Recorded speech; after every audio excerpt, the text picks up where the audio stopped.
Bismillahirrahmanirrahim. Assalamualaikum Assalamualaikum warahmatullahi warahmatullahi wabarakatuh. Alhamdulillahilladzi an'amana bi ni'matil imani wal islam.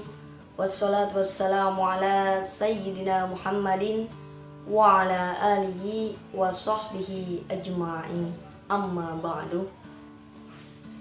Yang kami hormati Ibu Dr. Casmini SAG MSI, dan yang kami banggakan seluruh mahasiswa bimbingan konseling Islam mata kuliah psikologi perkembangan kelas C.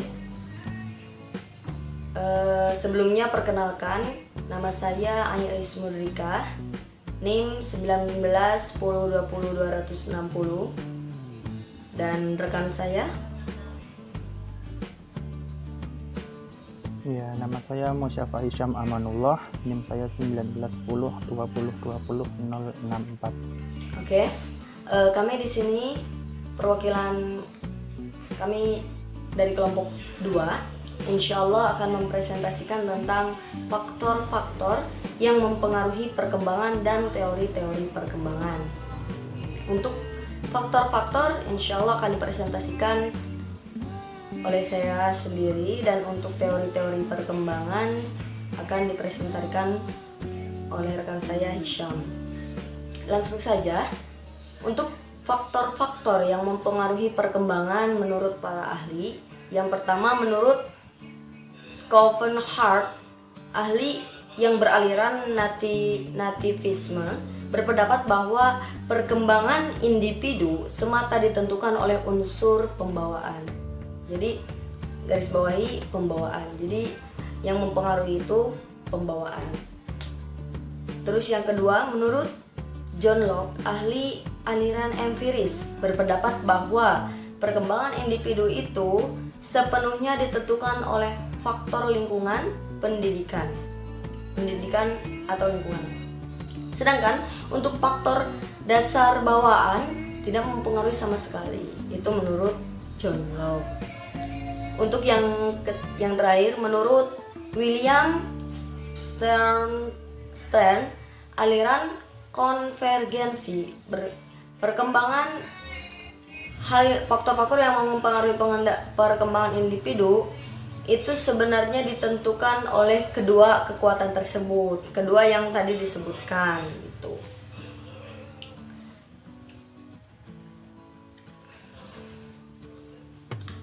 Adapun faktor-faktor yang mempengaruhi perkembangan adalah yang pertama, hereditaritas, bawaan atau keturunan. Contohnya, si A keturunannya rambutnya keriting, maka anaknya pun keriting. Si B anaknya keturunannya tinggi-tinggi, maka anaknya pun tinggi-tinggi. Bawaan atau keturunan jadi seperti itu. Yang kedua, kondisi lingkungan. Jadi yang dimaksud kondisi lingkungan di sini, ketika kondisi lingkungannya baik, untuk perkembangan menjadi lebih baik maka akan baik. Yang ketika kondisi lingkungannya buruk, maka akan berkembang menjadi buruk. Yang ketiga, kematangan maturation. Maksudnya yaitu kematangan fisik dan pemikiran dan sebagainya.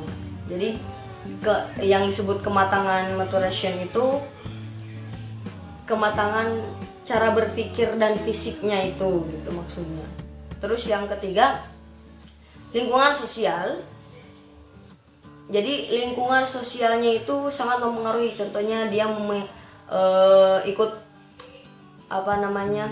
suatu organisasi tentang dai, maka dia akan berjiwa dai. Dan ketika dia berkumpul dengan organisasinya itu silat atau paganusa atau apa, pokoknya berarti nanti jiwanya dia jiwa pendekar, seperti itu. Jadi lingkungan sosial ini sangat berpengaruh terhadap perkembangan. Terus konteks sejarah. Jadi dari sejarah leluhurnya itu juga sangat mempengaruhi perkembangannya. Terus yang terakhir, budaya, ras, dan etnis. Nah, ini nyambung sama hereditaritas, jadi bawaan dari keturunan. Gitu. Mungkin itu saja yang bisa saya sampaikan untuk teori-teori perkembangan bisa dijelaskan oleh rekan saya, Hisham. Kepadanya dipersilahkan. Iya, terima kasih atas waktunya. Di sini saya akan menjelaskan tentang teori-teori perkembangan. Nah, teori-teori perkembangan yang akan kita bahas yaitu yang pertama teori kognitif, yang kedua yaitu teori psikososial, ketiga itu teori psikoanalitik, keempat itu teori moral, yang kelima yaitu teori behavioristik. Yang pertama yaitu teori kognitif. Teori kognitif lebih menekankan bagaimana proses atau upaya untuk mengoptimalkan kemampuan aspek rasional yang dimiliki oleh orang lain. Oleh sebab itu, kognitif berbeda dengan teori behavioristik, yang lebih menekankan pada aspek kemampuan perilaku yang diwujudkan dalam cara kemampuan merespons terhadap stimulus yang datang kepada dirinya. Tahap teori kognitif ada dua. Yang pertama yaitu organisasi. Organisasi adalah sistem pengetahuan atau cara berpikir yang disertai dengan pencitraan realitas yang semakin akurat. Yang kedua, adaptasi. Adaptasi sendiri memiliki tiga bagian. Yang pertama yaitu asimilasi, yang kedua akomodasi, yang ketiga ekuilibrasi. Nah, cara pengaplikasian teori kognitif dalam pembelajaran yaitu memfokuskan pada proses berpikir atau proses mental anak, tidak sekedar pada produknya. Selanjutnya yaitu pengenalan dan pengakuan atas peranan anak-anak yang penting sekali dalam inisiatif diri dan keterlibatan aktif dalam pembelajaran. Selanjutnya, tidak menekankan pada praktek-praktek yang diarahkan untuk menjadikan anak-anak seperti orang dewasa dalam pemikirannya. Yang keempat, penerimaan terhadap perbedaan individu dalam kemajuan perkembangan.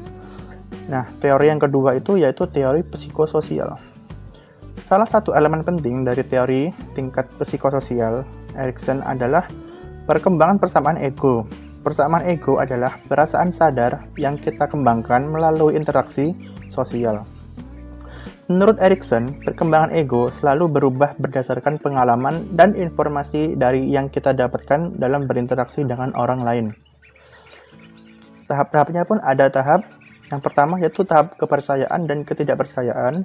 Yang kedua tahap otonomi, perasaan malu dan ragu-ragu. Tahap ketiga tahap prakarsa dan rasa bersalah. Tahap keempat itu kerajinan dan rasa rendah diri. Tahap kelima itu identitas dan kekacauan identitas. Tahap keenam merupakan tahap keintiman dan isolasi. Tahap ketujuh itu generativitas dan stagnasi. Tahap ke-8 tahap integritas dan keputusasaan. Pengaplikasian teori psikososial dalam pembelajaran. Seorang anak memasuki sekolah dasar pada usia kurang lebih 6 tahun. Menurut teori Erikson, usia ini sudah memasuki fase ke-7, yaitu industri versus inferiority. Siswa yang masuk ke dalam suatu sekolah memiliki latar belakang akademik dan sosial yang berbeda-beda.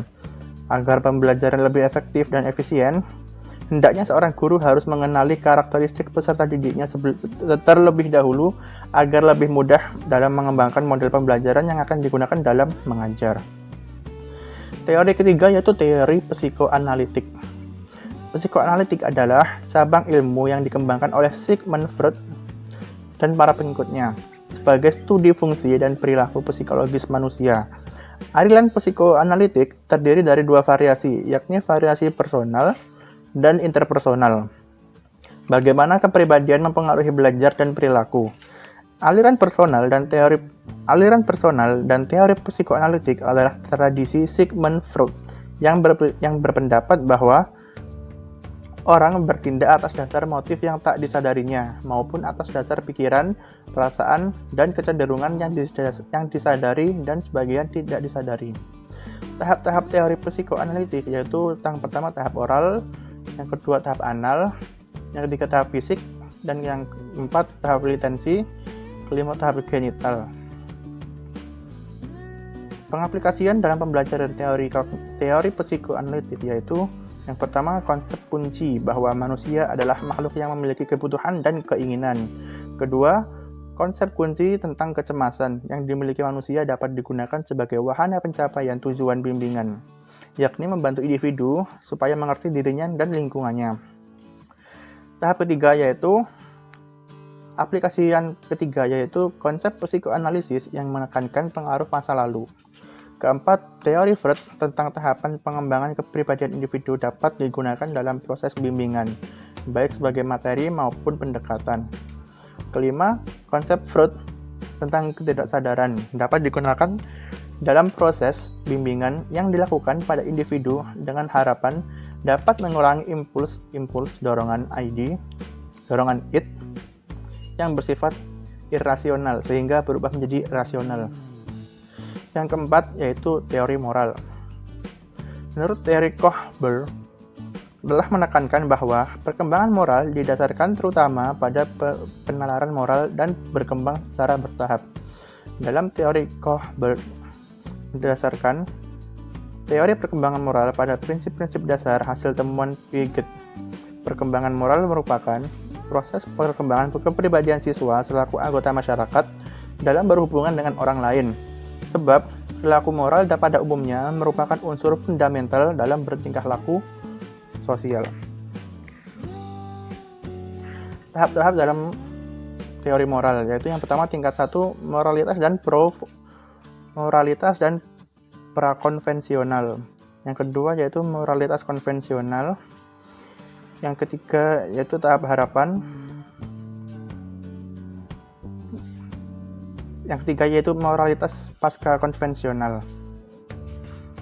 Pengaplikasian teori moral dalam pembelajaran yaitu sebagai sebuah tolak ukur perbuatan manusia, perlu diupayakan pembelajaran moral. Pembelajaran moral selain dapat didekati dari aspek kognitif, dapat juga dikaji dari aspek afektif, sehingga dapat mendorong terjadinya tindakan atau perilaku moral. Teori yang kelima yaitu teori behavior. Teori behavior adalah sebuah teori yang dicetuskan oleh Geck dan Berliner tentang perubahan tingkah laku sebagai hasil dari pengalaman. Teori ini lalu berkembang menjadi aliran psikologi belajar yang berpengaruh terhadap arah pengembangan teori dan praktik pendidikan dan pembelajaran yang dikenal sebagai aliran behavioristik. Aliran ini menekankan pada terbentuknya perilaku yang tampak sebagai hasil belajar. Tahap-tahap teori behavior. Pandangan teori behavioristik telah cukup lama dianut oleh para pendidik. Namun, teori Skinner lah yang paling besar pengaruhnya terhadap perkembangan teori belajar behavioristik.